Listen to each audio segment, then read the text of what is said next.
come back to this Altima, and it has only 27,344 miles. All right, I'm interested. You got my interest. Let's put the license plate down there so we don't sit on it. Oh, okay. All right, it has a key. 27,344 miles. Not bad. 26,986 when the oil change was due, so you'll need an oil change. Pretty simple on the inside. Nissan Altima. I tell you, I had an Altima. I loved it. And this is a 2012, 2015. I forgot what I said. Anyway, a couple years newer than the one I had. Very similar seating, just a different color. I think mine was gray. And you got parts back there from the crash. I don't know if we can open the hood. See if it's got the 2.5 or something different. Let's take a look. Let's take a look. Now this wouldn't be terrible to fix. You need a mirror, you need a fender, you need a hood. I don't know whether or not we'll be able to lift this one. Yes, we can. And that looks like it's probably the 2.5.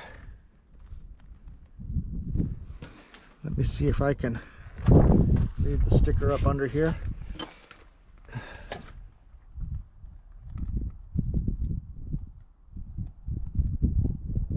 That's your air conditioner, transmission. All right, well, you might have some core support issues here. As you can see, it's broken right there. So, you know, there's a lot of little bits and pieces on the front end here that need to be fixed. But it's doable. It's definitely doable. Keep it in mind, guys. Keep it in mind if you're looking for something to fix up. A little project car. Let's see what else we can find. I'm very limited on batteries now. I charged my batteries during lunch and they got about 20%. So I see a Honda Element down there that I want to go take a look at. Woo, the wind picked up. I am so glad I'm wearing the leather today. There's a Chevy Malibu. Got a little dirt underneath the fender there. For a ride. Oh yeah. Oh yeah, damage all the way down it. Yep. Yeah, this is... It doesn't look like much, but it's significant as far as the repair. Yeah, that went for a bit of a ride. Let's go see this Element. I just sold an Element. I liked it. I hated doing the brakes. Doing the brakes on the Honda sucks. If your brake calipers are all corroded but functional. Now, wait a minute. Is this a fire? Look at the hood. Is that from a fire or is that from sitting under a tree? The hood is up. I think somebody might have been thinking the same thing. Nope, not from a fire. Just from being underneath a tree, I bet. 2.4 overhead cam engine. Mine had plenty of power. This is not the all-wheel drive model like what I had, and you can tell because of the fenders. If the fenders are not body color, then it's not the four-wheel drive. So let's turn that over. There we go. The nice thing about these little cars is the simplicity, and then fuel economy and safety and longevity. I didn't put a whole lot of miles on mine, I bought it at auction. I fixed some things that were wrong with it. I put struts all the way around, brakes all the way around, new rotors, pads, and I put about 100 miles on it before it sold. But I wonder, let's scan this one and see if there's bids on it yet, because the body on the outside is really fine. The hood is in need of some TLC, and I think that's just from the moss or whatever. It doesn't have any significant damage. I'm just not in a position to buy right now because I'm not going to be around for a while. But if it were at the beginning of my trip back, I might pick this up. Let's scan it and see where it is. This is a 2005, so this is 3 years older. The mileage says inoperable. Let's look at my buyer's app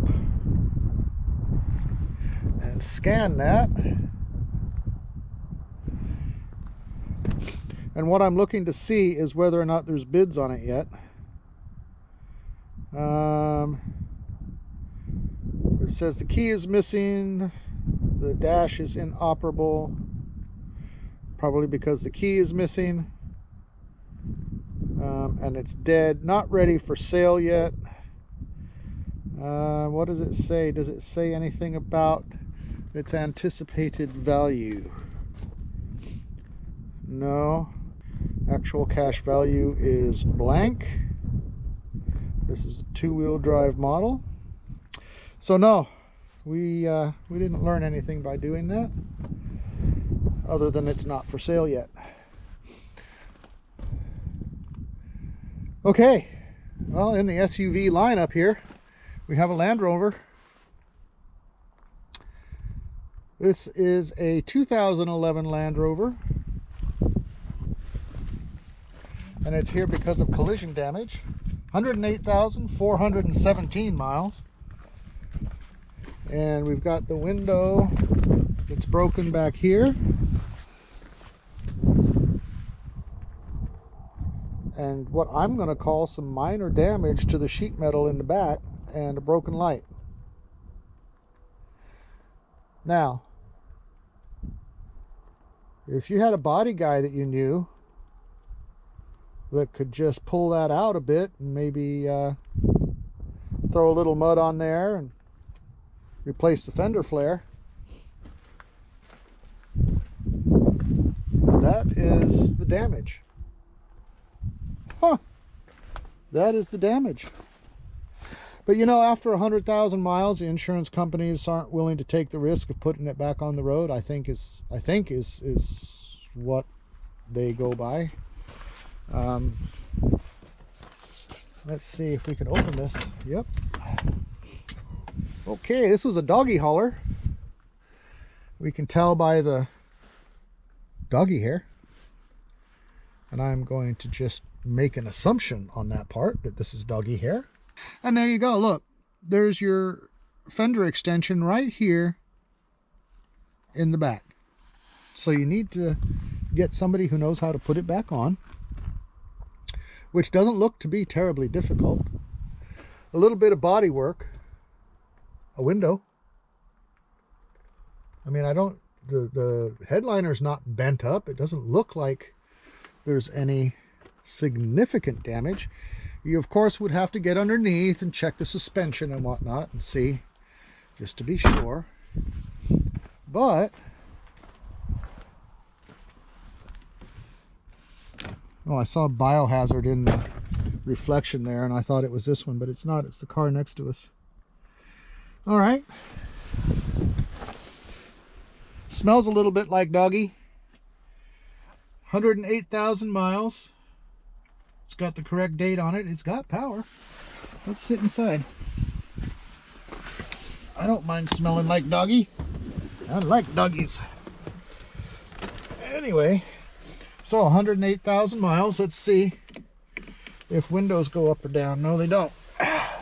You need the key. And it's one of those push button deals.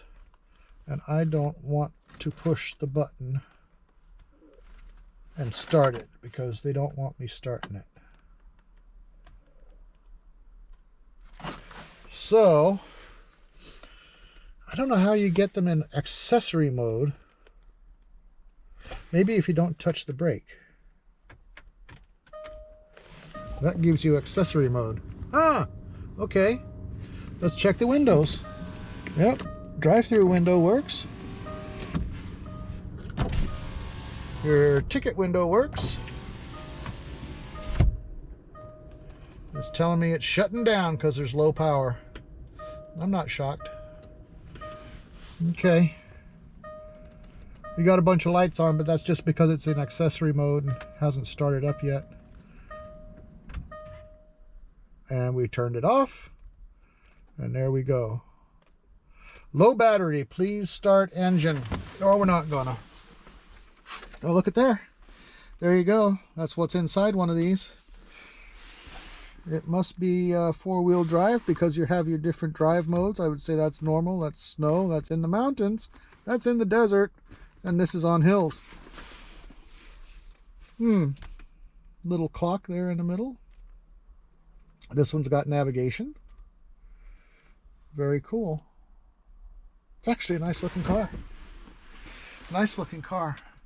2008 with over 100,000 miles on it. I'm sorry. 2011 with 100,000 miles on it. But you know, it's not bad. This would be a contender. Why not? I don't know, are these really expensive to fix? Do they have some significant problems that people shy away from them? You guys let me know. Drop a comment down below and let me know what you think of the Land Rover. I've never owned one. I know people who have. And I know people who have two very happy days in their ownership experience. The day they buy their Land Rover and the day they sell it. So let me know what you think. Next to us is one of them carnage vehicles. Lots of receipts inside. Some driver compartment intrusion from the collision. What'd they hit? Well, I can tell you for sure that there's tree bark in there, and it's a circular bit of damage, so I'm guessing the tree jumped out in front of them. Significant damage to the vehicle. The occupant compartment is in pretty darn good shape considering the significance of the crash. So that one did what it was supposed to do. It protected the occupants. This one I'm not so sure about though. This is a biohazard as well. It's got boxes of stuff in there. I don't know if that's food and whatnot back there, who knows. But it's a biohazard sticker, so we're not going to stick our noses in there. It has been inspected. What is it? What is this thing? Green Chef meal kits. Huh. Interesting. Whoa. That door went way in there. Wow. You see that? Let me step back a little further so you can take it in. It's an Accent, so it's a Hyundai Accent. They got hit in the back and the front. And you see that rear passenger door, how it's all the way in the car? Wow. Wow, wow, wow. I hope nobody was sitting back there.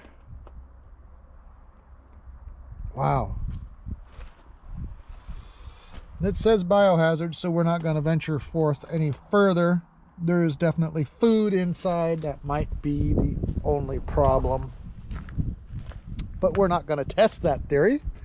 We're just going to take a look, not show the sticker, show you guys what can happen when you're not paying attention. You got to pay attention. You're driving a missile. Got to tell you, I've seen a lot of it. Well, the way they build cars these days, people come out a lot better than what they used to. Oh, there's a pretty blue car over there. Let's go see what that's all about. Do you see it back there behind me? There it is. And you know, from this side, doesn't look bad. It's a hybrid Toyota Prius. Is this one of those cars that costs a lot of money to replace the battery? Or with it being a hybrid, can you just still run it on the engine and not be too terribly concerned about the battery? Never owned one, don't want to, but you guys can help me out and let me know what you think about the hybrid cars, what kind of luck you've had with them. Drop a line down below, let me know. I appreciate it. Feels like we're going to get some rain. I think it's starting to spit down a little bit of rain. Man, it's going to mess up my day. Well, let's move on. Let's see what else we find. See if there's anything good. Okay, well, something that caught my eye. A nice red high-riding Silverado. Let's check this out. Oh yeah, that is a pretty color. I like that. I like that. It's not listing badly to one side or the other, so let's see. All right. Why is it here? Look at that. That's beautiful. They did well with the front plastics. Let's see what it says. 2021. Well, that's why. 2021 lost type is theft. Yep, there we go. There we go. This is a Texas edition Silverado 2021. Don't know how many miles are on it. And it is packed in here. I don't know if I'm going to be able to get in. I might be able to open the door and we can see the carnage to the steering column. But this probably doesn't have very many miles on it. That spray-in bed liner looks like it's almost new. It is a 2021 model. This will go for money. It really will. It's got an easy lift tailgate. I'm going to put that up because it was real darn close to this other vehicle behind me, the Cadillac. So we put that up just to be careful. Now look at that. Is this a hitch for a anti-sway bar type of hitch? It's only got a 2,000 or a 5,000 pound ball on it, not the heavier duty. But let me know what that little one's for. I think that might be for a anti-sway bar. If you guys know what that is, drop a comment down below and let me know. Educate me. All right. Oh, it's got power. I am not going to be able to squeeze through that. It smells good too. It looks brand new. Okay, it is brand new. It's got 968.9 miles. It's brand new. It got stolen and it's brand new. You know what? There's different kinds of stolen. This might be one, fellas, that